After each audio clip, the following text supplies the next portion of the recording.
Innal hamdalillah nahmaduhu wa nasta'inuhu wa nastaghfiruhu wa nastahdi wa natubu ilaihi wa na'udzu billahi min shururi anfusina wa sayyiati a'malina may yahdihillahu fala mudilla lahu wa man yudlil fala hadiya lahu asyhadu an la ilaha illallah wahdahu la syarika lahu wa asyhadu anna muhammadan 'abduhu wa rasuluh. Amma ba'du. Bapak-bapak, ibu-ibu, abang-abang, kakak-kakak, adik-adik, anak-anak, sahabat-sahabat surgaku semua yang tercinta, semoga kita semua dicintai oleh Allah Jalla wa'ala. Pagi ini alhamdulillah ala kulli hal kita masih hidup, masih pula dapat menikmati hidup. Alhamdulillahilladzi bi ni'matihi tatimmus shalihat. Jibril sering datang kepada Rasulullah SAW. Sebanyak itu Nabi, sebanyak itu Rasul, Jibril lebih sering datang ke Rasulullah Muhammad SAW, menyampaikan wahyu, so pasti karena memang itu tugasnya. Kadang Jibril datang untuk ngajar,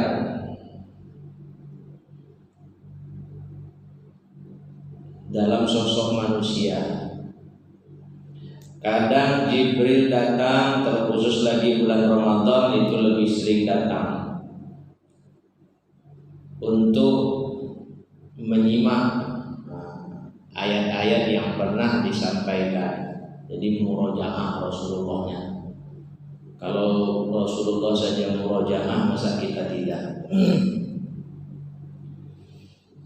Dan terkadang Jibril datang memberi nasihat. Yang dinasihati oleh Jibril itu manusia termulia sejagat raya sedunia akhirat, kekasih Allah, yang kalau bikin dosa besoknya dosanya sudah diampuni, kalau bikin salah, salahnya sudah dimaafkan. Kalau dan beliau tidak menolak bila diberi nasihat, selagi itu baik untuk dunia, apalagi elok buat akhirat, maka beliau menerimanya dengan segala senang hati. Kalau bahasa kampungnya with pleasure. Nah, itu orang kampung yang tahu. Beda dengan kita.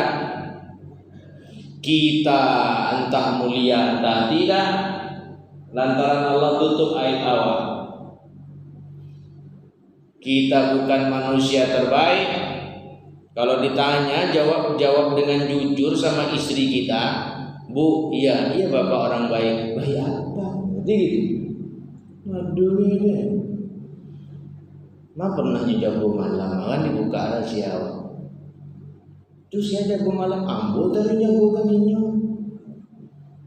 Ngaji Bu, ngaji lah Ustaz tanya. Aduh ngaji tak pandai ngaji apa tuh?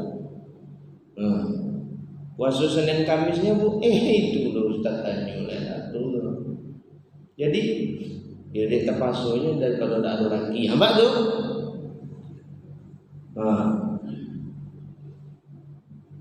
Angel pula tuh diberi nasihat. Banyak nolak daripada nerima, banyak membantah daripada senang. Nah, Bapak Ibu yang saya muliakan, mengapa banyak orang menolak diberi nasihat? Mengapa banyak orang membantah malah. Bila ditunjukkan yang benar, apa sebenarnya penyebab perkara-perkara begini nih? Satu, orang ini merasa lebih tua usianya dari yang memberinya nasihat. Kita muda yang menasihati orang kelewat tua itu payah tuh, yang tua menerima. Wah Allah deh. Atau ini dah banyak makan asam garam dah. Makanya tuh sering sakit mah sama tensi tinggi karena banyak makan asam sama garam. Tak payah disimak lagi ceramah ustaz-ustaz tuh. Ustaznya sebayu sama anak bungsu awak apa tuh? Merasa lebih tua. Merasanya nih orang tua banyak, orang yang umurnya tua bahkan lebih tua dari dia banyak. Cuma dia merasa lebih tua, itu yang payah tuh. Karena merasanya nih nolak. Kalau masuk kanan lalu keluar kiri, masuk kiri keluar kanan itu masih mending, masih ada yang bergetar di dalam tuh, tergeser di dalam tuh, tersentuh di dalam. Tapi ini masuk kanan keluar lagi kanan, masuk kiri keluar lagi kiri, mantul. Yang kedua, orang ini merasa lebih tinggi jabatannya, lebih banyak duitnya. Orang susah menasehati orang senang payah tuh menerimanya. Bantu angnya tidak sendiri, potongan nang waangnya keliru. Salah saya dulu bantu ang baru mage tahu orang.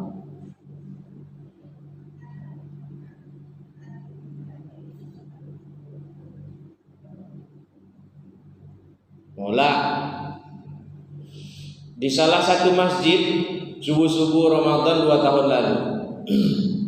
Kalau 2020 kemarin kan. Mulai ceramah nih baru mukadimah, saya bilang mohon maaf kalau nanti ada yang merasa tersinggung. Bapak sebelah kiri dekat sini nih dekat pintu. Apa katanya? Kalau kan menyinggung-nyinggung enggak usah ceramah. Pulang saya lagi. Saya tengok bapak. Dia nengok ke bawah aja. Bukan tengoknya Pak.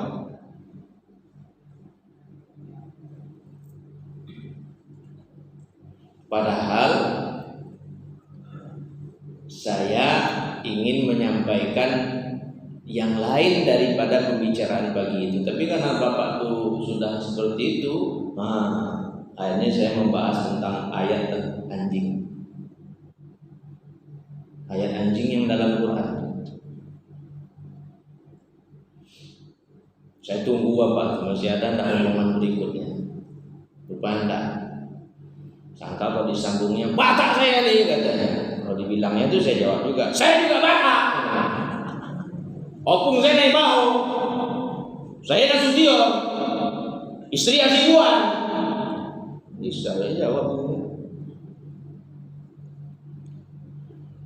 Habis sholat tuh pas selesai datang Pak Imam, datang pengurus masjid yang baik.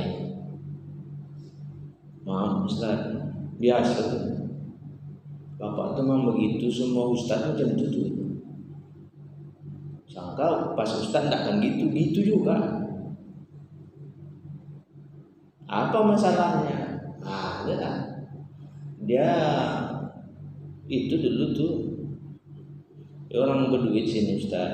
Terus ya, dulu orang berpangkat. Pangkat sini nih tinggi pangkatnya. Terus udah pensiun. Terus keluarga tidak belakur. Banyak. Post power syndrome kalau bahasa Ojunya. Yang Oju paham tuh. Yang tidak Oju nggak ngerti apa itu Ustaz ya. Biasa orang biasa berkuasa lalu kekuasaan nggak ada. Kalau berkuasa kan difasilitasi. Mau masuk masjid aja pintu masjid dibukakan. Ayo. Mau minum aja bukakan botolnya. Enak tuh. Mau pipis dia dijaga. Nah ini enggak lagi. Enggak siap.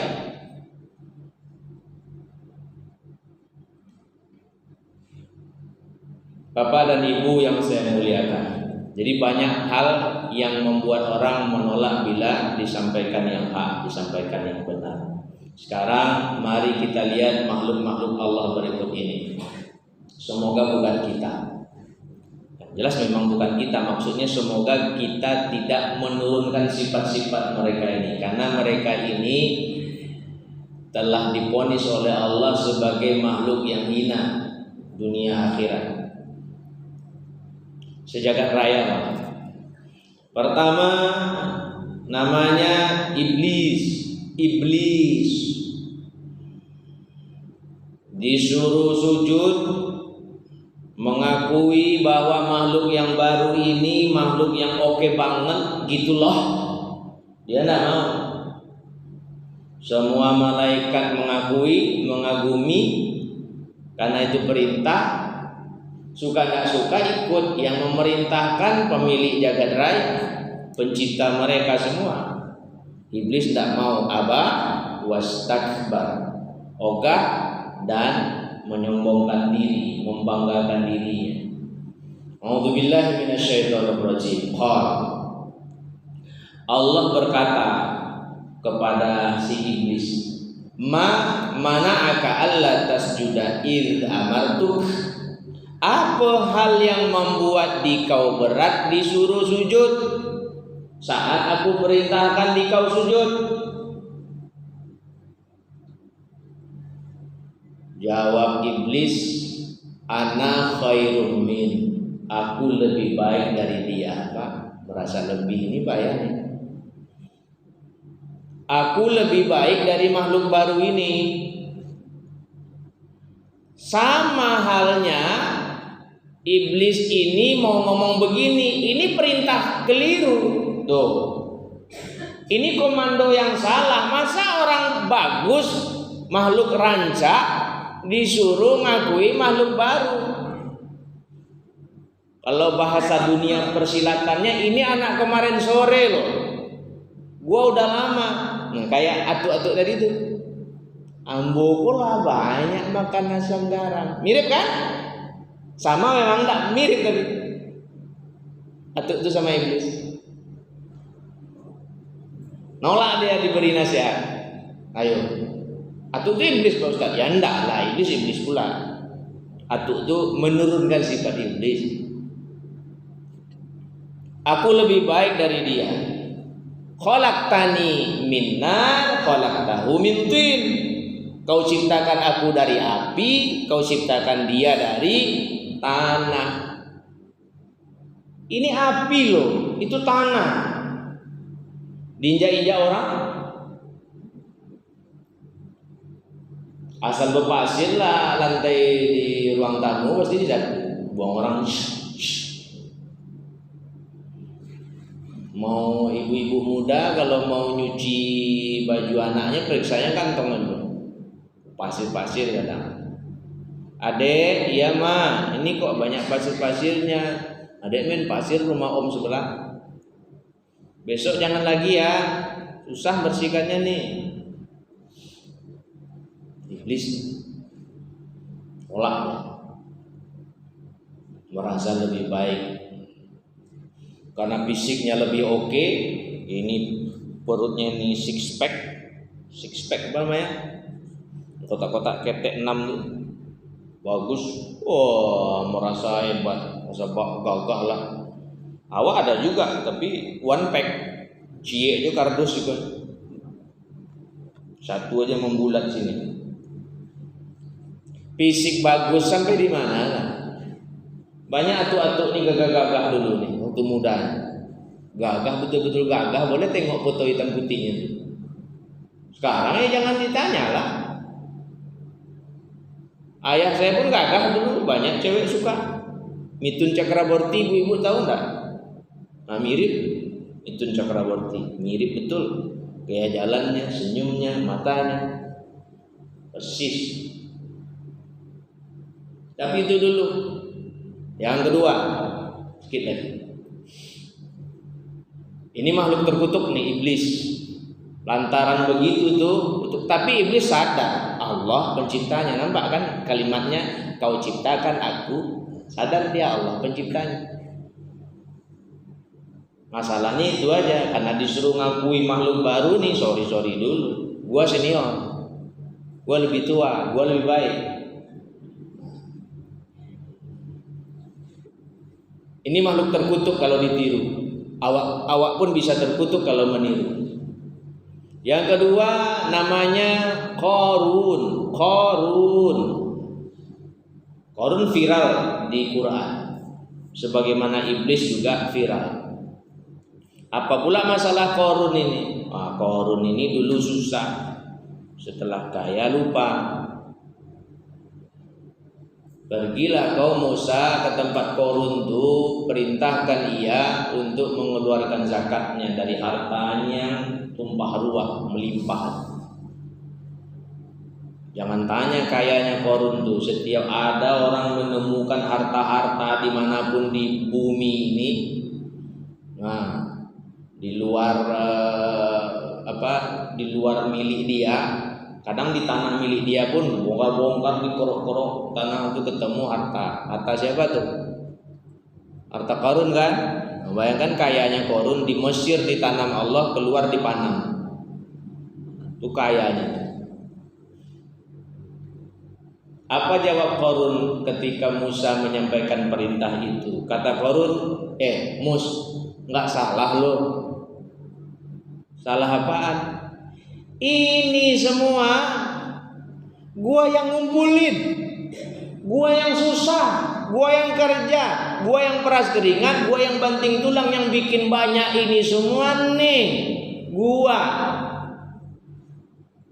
Innama utituhu ala ilmin indi. Karena kemampuan gua, makanya gua kaya raya. Qarun, ada kan orang kaya begitu, petantang petenteng, dan orang kaya gampang sombongnya, mudah sombongnya, karena dia lebih memang.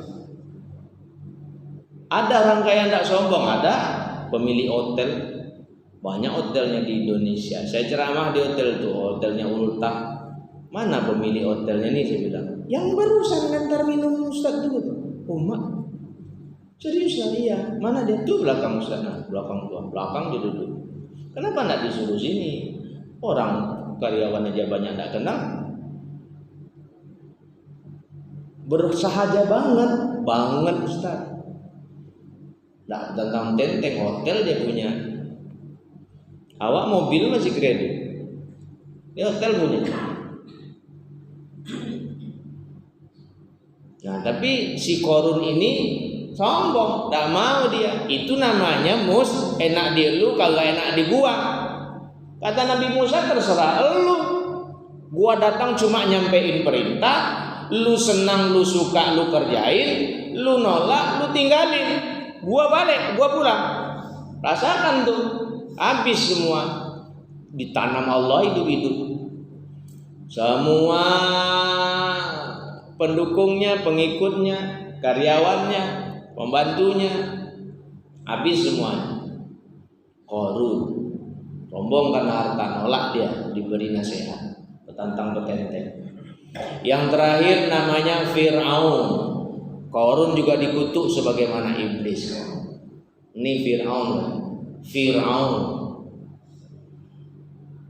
lupa karena jabatannya tinggi. Fir'aun angkuh karena jabatannya kelewat tinggi. Raja lupa dia. Sebelum dia juga ada raja.